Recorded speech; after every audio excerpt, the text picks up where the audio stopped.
जय हिंद दोस्तों। तो हम लोग सेंट्रल टेंडेंसी पढ़ते हुए स्टैटिस्टिक्स में काफ़ी आगे निकल चुके हैं। मीन और मीडियन दोनों को ख़त्म कर चुके हैं।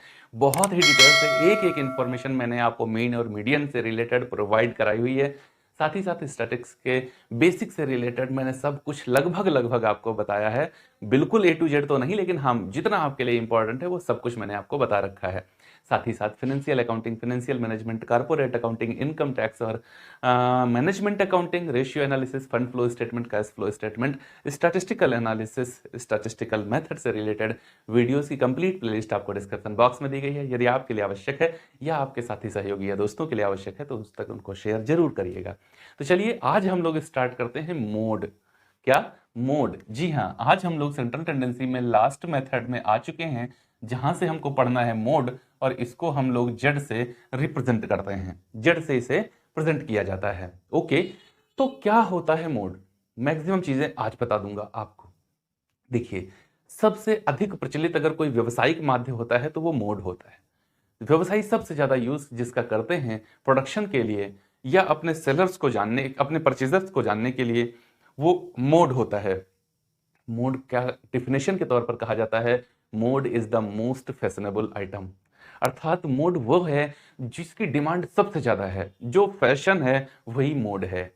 व्यवसायी इसका सबसे अधिक यूज करते हैं। जैसे अगर आप देखें किसी भी कोई भी, अगर आप कपड़े की बात करें तो मार्केट में आप कपड़ा लेने जाइए, चाहे आप जो ई साइट्स हैं आपकी, जो ई कॉमर्शियल साइट्स हैं आपकी, उन पर जाइए, और चाहे मार्केट में कपड़ा लेने के लिए जाइए, आपको एल साइज के कपड़े सबसे ज्यादा मिलेंगे। क्यों? क्योंकि लोग जिस तरीके से अपनी फिटनेस पे ध्यान दे रहे हैं, इसका मतलब एल साइज के यूजर मार्केट में सबसे ज्यादा हैं। तो आपको कोई भी कपड़ा लेने जाइए, वो एम मिले ना मिले, एक्सल मिले ना मिले, डबल एक्सल मिले ना मिले, ट्रिपल एक्सल मिले ना मिले, लेकिन एल साइज का आपको जरूर मिलेगा। दूसरा उदाहरण लें तो अगर हम red chief, Woodland, Kolihan, liberty जैसे शूज की बात करें तो ये लोग बच्चों के लिए अपने जूते नहीं तैयार करते। मतलब ये 2 3 4 नंबर के जूते नहीं बनाते। इनके शूज का जो नंबरिंग स्टार्ट होता है वो मोस्टली 7 नंबर से स्टार्ट होता है और 10 नंबर तक बनाते हैं।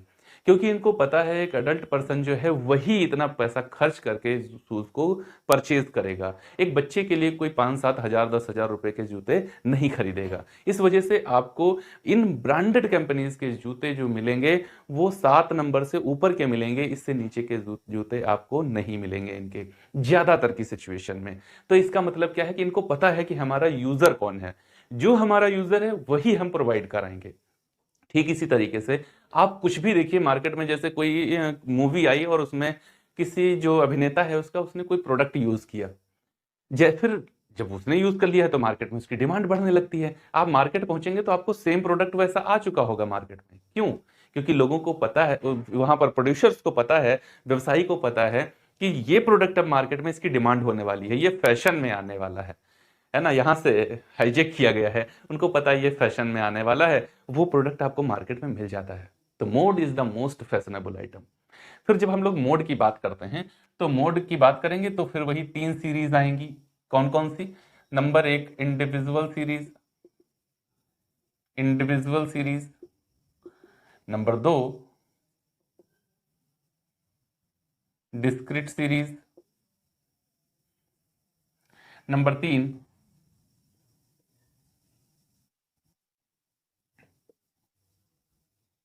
Continuous series. 3 तरीके की सीरीज होंगी जहां पर हमको मोड को पढ़ना होगा।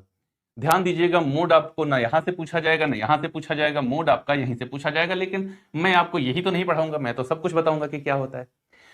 जब इंडिविजुअल सीरीज में होते हैं तो मोड को कैलकुलेट करने का जो मेथड होता है वो सुपरविजन मेथड होता है, मतलब सर्वेक्षण विधि होती है। देखा, जिसको सबसे ज्यादा जिसकी डिमांड हुई है वही मोड है। क्लियर है? वही मोड हो जाएगा। जैसे यहां पर मैं फर्स्ट सिचुएशन क्रिएट करता हूं जहां पर आपको वैल्यूज दी गई हैं। x इज इक्वल टू क्या दिया गया है? 2 3 2 4 2 5 2 8 2 9 10 2। अब यहां पर आपसे पूछा जाए what is the value of mode, तो हम कहेंगे z इज इक्वल टू 2। क्योंकि यहां जो 2 है वो कितनी बार? 1 2 3 4 5 6, 6 बार मोड आया। 6 बार जो है 2, वो आवृत्ति उसकी कितनी है? 6 बार है, वो 6 बार आया है। 2 की जो फ्रीक्वेंसी है वो कितनी है, 6 टाइम है, इसलिए यहां पर मोड की वैल्यू क्या हो जाएगी, मोड की वैल्यू हो जाएगी 2। जो सबसे अधिक बार, मैंने कहा ना mode is the most fashionable item, जो सबसे अधिक बार आया है वही मोड है, जो सबसे अधिक बार आया है वो मोड है। नंबर 2 की सिचुएशन में अगर ये क्वेश्चन ऐसे दिया जाए 2 3 2 3 4 2 5 3 6 2 8 3, अब बताओ मोड क्या है। तो हम देख रहे हैं 2 2 2 और 2 कितनी बार आया, जो 2 है वो 4 बार आया। फिर हम देख रहे हैं 3, 1 2 3 4, जो 3 है ये भी 4 बार आया, इसका मतलब जो जेड है वो है 3 एंड 4। क्या 2 वैल्यू भी मोड हो सकती है, हाँ 2 वैल्यू भी मोड हो सकती हैं। मोड जो सबसे अधिक डिमांड में है और उसके निकटवर्ती वो भी मोड है। मोड का मतलब है जो सबसे अधिक डिमांड में है।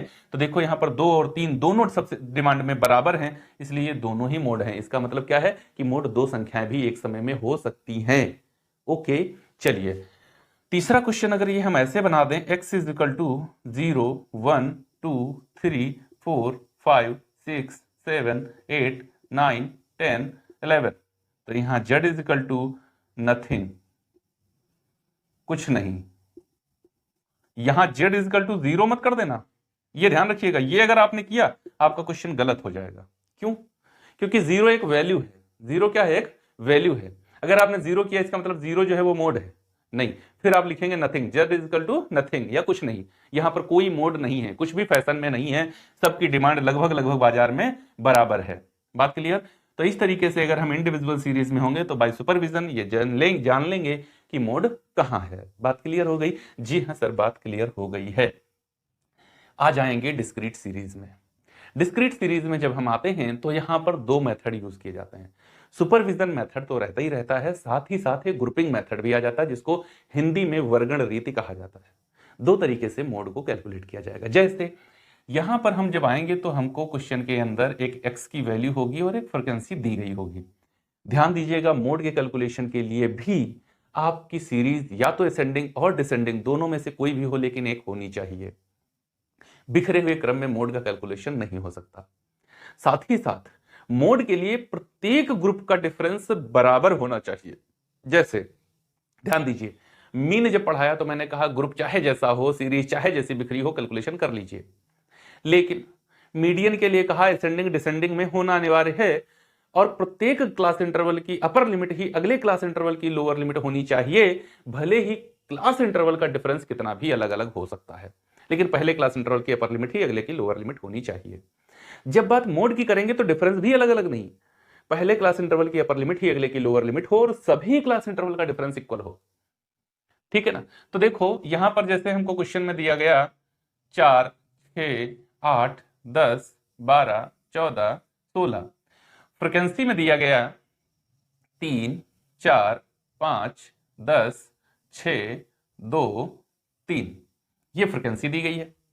तो हम क्या देख रहे हैं, अगर सुपरविजन मेथड हम कहें, सुपरविजन मेथड हमको लगाना है, तो हम क्या देख रहे हैं कि 10 की फ्रीक्वेंसी 10 सबसे अधिक है। 10 की फ्रीक्वेंसी 10 सबसे अधिक है, इसका मतलब मोड क्या है, इसका मतलब है z इज इक्वल टू 10। कौन सा 10? ये वाला 10 कि ये वाला 10? ध्यान दीजिएगा, आंसर आपके हमेशा यहां वैल्यूज से आते हैं। आंसर हमेशा कहां से आते हैं? वैल्यूज से आते हैं, फ्रीक्वेंसी कभी आंसर नहीं होती। तो 10 की बारंबारता 10 सबसे अधिक थी, इस वजह से जो मोड है वो क्या है? 10 है। मोड है वो क्या है? 10 है। बात क्लियर हो गई? हाँ जी सर, बात क्लियर हो गई। अच्छा, तो फिर हमें ग्रुपिंग मेथड कब यूज करना चाहिए? देखो ग्रुपिंग मेथड यूज करने के लिए या तो क्वेश्चन में डायरेक्ट आपसे कह दिया जाए कि calculate mode by using the grouping method, और या फिर आपको मान लो 6 की जगह पर 9 भी दे दिया जाए एक, तो क्या हो गया? ये सबसे बड़ी फ्रीक्वेंसी है और उसके निकटवर्ती एक और फ्रीक्वेंसी स्थिर है। जब सबसे बड़ी बारंबारता के निकटतम कोई अन्य बारंबारता भी स्थित हो, इस कंडीशन में आपको ग्रुपिंग मेथड का यूज करना चाहिए। इस कंडीशन में आपको क्या करना चाहिए? ग्रुपिंग मेथड का यूज करना चाहिए। लेकिन ध्यान देना मेरे बच्चे, मैं आपको बता रहा हूं कि जब क्वेश्चन में कहा जाए तब ग्रुपिंग मेथड यूज करना, नहीं तो कतई जरूरी नहीं है कि ग्रुपिंग मेथड यूज करो। बिना ग्रुपिंग मेथड के हम लोग एक घनत्व विधि भी होती है, उससे भी इसका कैलकुलेशन कर सकते हैं। जैसे ग्रुपिंग मेथड से तो मैं बताऊंगा। घनत्व विधि कब चेक करी जाती है? देखो जब 10 और 9 दोनों एक पास है, तो यहां पर माना जाता है कि हो सकता है मोड 10 में ना होकर के 9 में शिफ्ट हो गया हो, 10 में ना हो 9 में शिफ्ट हो गया हो। तो कैसे चेक करेंगे? हमको उम्मीद है या तो 10 में होगा या तो 9 में होगा। तो 10 हमने मान लिया कि 10 में मोड हो सकता है, तो एक ऊपर की वैल्यू ले लो, एक नीचे की वैल्यू ले लो। 10 9 19 5 24, इसका घनत्व कितना है 24। फिर मैं सोच रहा हूं हो सकता है 9 में हो, तो मैंने 9 की वैल्यू ले ली। अब मैं क्या करूंगा, 10 9 और 2, एक ऊपर की संख्या एक नीचे की, 9 2 11 और 10 21। मोड कहाँ है, मोड 10 में ही है। मोड कहाँ है, 10 में है, क्योंकि उसका घनत्व तो ज्यादा है। तो ग्रुपिंग मेथड जरूरी नहीं है कि आप यूज करो, लेकिन मैं तो बताऊंगा कि ग्रुपिंग मेथड का यूज कब करना चाहिए। तो चलो हम देख लेते हैं कि ग्रुपिंग मेथड से अगर मैं यही क्वेश्चन सॉल्व करता तो क्या मोड मेरा यही निकल के आता कि नहीं आता। तो यहां पर था मेरा कितना 6। अब इस क्वेश्चन को मुझे ग्रुपिंग मेथड में लगाना है। तो जब हम लोग ग्रुपिंग मेथड में सॉल्व करने के लिए चलेंगे यही वाला क्वेश्चन, तो देखो कैसे बनेगा ये। मोड कैलकुलेट करने के लिए 2 ही कॉलम चाहिए, तीसरा कोई कॉलम चाहिए नहीं। हमको चाहिए वैल्यू, हमको चाहिए फ्रिक्वेंसी, बस। अगर क्लास इंटरवल है तो हमको चाहिए क्लास इंटरवल, हमको चाहिए फ्रिक्वेंसी, और कुछ नहीं चाहिए। अच्छा, हाँ नहीं चाहिए। जब ग्रुपिंग करेंगे तो हम लोग 2 2 के 2 ग्रुप बनाएंगे, फिर 3 3 के 3 ग्रुप बनाएंगे, 3 3 के 3 ग्रुप बनाएंगे, और लास्ट वाला कॉलम टैली का बना देंगे। ठीक है, 2 2 के 2 ग्रुप बनाने का मतलब क्या है कि मैंने ऐसे देखो, ऊपर से सबसे पहले शुरू करेंगे तो 4 3 7 जोड़ लिया, फिर ये मैंने 5 और 10 15 जोड़ लिया, फिर 6 और 2 8 जोड़ लिया, फिर 3 का ग्रुप नहीं बनना है तो इसको छोड़ देंगे, ग्रुप बनाना जरूरी है। फिर मैंने देखा यहां पर सबसे बड़ी संख्या कौन सी थी, तो 15। 8 7 15 में सबसे बड़ा कौन, 15। तो मैं देखूंगा कि 15 किसको जोड़ के बना, तो 5 और 10 को जोड़ के 15 बना। किसको, 5 और 10 को जोड़ के 15 बना। तो मैं 5 के सामने एक लगा लिया टैली, और एक 10 के सामने लगा लिया, कॉलम खत्म। फिर मैं इस ग्रुप में आऊंगा तो ऊपर वाली वैल्यू छोड़ दूंगा, दूसरे नंबर से शुरू करूंगा। तो 5 4 9 हो जाएगा, 10 6 16 हो जाएगा, और 3 2 5 हो जाएगा। यहां फिर सबसे बड़ी संख्या कौन, तो 16। अब 16 किसको जोड़ के बना, तो 10 और 6 को जोड़ के बना। तो मैंने यहां पर एक 10 में लगा लिया और एक 6 में लगा लिया। ठीक है, फिर मैं 3 वाले कॉलम में गया तो फिर से वही नियम, सबसे ऊपर से चलूंगा, लेकिन अब की 3 3 संख्याएं जोड़ूंगा। तो 5 4 9 3 12, 9 3 12, हाँ 4 3 7 5 12, ठीक। 10 6 16 2 18। अब 12 18 में कौन बड़ा, 18 बड़ा। 3 को छोड़ दिया सर, क्योंकि इसका तीसरे के साथ ग्रुप नहीं बन सकता था, 3 का ग्रुप होना चाहिए। 18 किसको जोड़ के बना, तो 10 6 और 2 को जोड़ के बना। 10 6 और 2 को जोड़ के बना। मैंने 10 6 2 में टैली कर लिया। आगे चला तो ऊपर वाला 3 छोड़ दिया, अब यहां से जोड़ना शुरू करूंगा। तो 4 5 4 9 10 19, ठीक है, और 6 2 8 3 11। बड़ा कौन, 19 बड़ा। किसको जोड़ के बना, 4 5 और 10 को जोड़ के बना। तो एक 4 में कर लिया, एक 5 में कर लिया, और एक 10 में कर लिया। ठीक है, फिर मैं चला 3 3 में। तो 3 3 में अब की ऊपर के 2 छोड़ दूंगा। एक पहली बार में कुछ नहीं, दूसरी बार में एक, अगली बार में 2। तो 5 10 15 और 6 21, 21। और उसके बाद आया तो 2 और 3 का ग्रुप बन नहीं पाया, तो 21 ही रह गया। ये कहां पर है, तो ये है भैया मेरा 5 10 और 6 में। तो 5 10 और 6 ये आ गया। अब मैं देख रहा हूं अगर इसको फ्रिक्वेंसी के तौर पर, न्यू फ्रिक्वेंसी के तौर पर हम लोग तोड़ दें तो यहां कुछ नहीं है, यहां 1 है, यहां 3 है, यहां 5 है, यहां 3 है, यहां 1 है।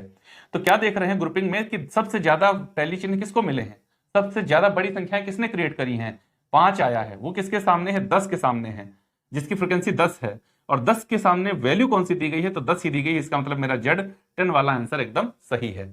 तो उम्मीद है आपको ग्रुपिंग मेथड भी समझ में आ गया होगा। तो जब हम लोग रहेंगे कॉन्टिन्यूअस सीरीज में या डिस्क्रीट सीरीज में, तो कॉन्टिन्यूअस में तो सुपरविजन मेथड नहीं यूज करते, कर ही नहीं सकते। कॉन्टिन्यूअस में सुपरविजन मेथड नहीं यूज करते, वहां तो फॉर्मूला ही यूज करेंगे, क्योंकि वहां पर ग्रुप होता है पूरा ना।